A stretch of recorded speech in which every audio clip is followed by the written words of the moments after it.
Good morning. Yesterday, Rabbi Zucker gave a beautiful introduction to the Melacha of Korea and shared with us the machlokas between the Rambam and Tosfos, whether or not tearing for any constructive purpose constitutes the Melacha of Korea, or only if it is specifically to actually re-sow the tear that was made. The nafkamina that Rabbi Zucker mentioned was tearing for avelus, but others mentioned as well are opening an envelope or tearing toilet paper, any constructive tearing which has a purpose, even if it is not going to be resown, is a debate whether that is the malacha. However, it is important to note that that debate is only in regards to actually violating the malacha min haTorah. Even according to Rashi and Tosfos, the other cases which are constructed, though they may not be the malacha min haTorah of tearing, they are certainly prohibited midrabanan on a rabbinic level.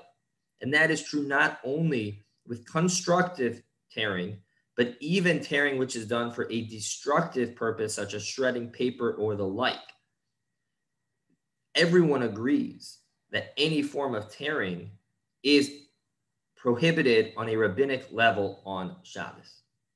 The Rambam himself writes, Korel lehafsida is pater, that one who tears up some paper or a package of the like is pater.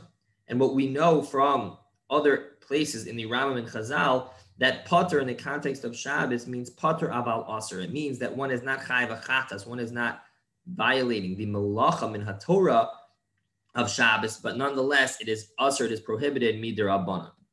And thus any tearing really is prohibited midrabanan. However, there are significant ramifications of the difference, whether it is min haTorah or midrabanan. For example, because once it is midrabanan and it is under the auspices of Chazal, then they have the ability not only to tell us when it is usher, when it is prohibited, but also to tell us when it would be permitted. And since such tearing of lekilkula with lehafsida, which is destructive tearing, since that is only prohibited midrabanan, Chazal also tell us that they waive that prohibition in the cases of tearing packaging for food or other Shabbos needs, as is delineated in the Mishnah in Shabbos on Kuf Mem Vav 146a. That as long as there are no other malachos violated in the process, so one must still be cautious not to tear letters in the process or make something into a vessel in the process.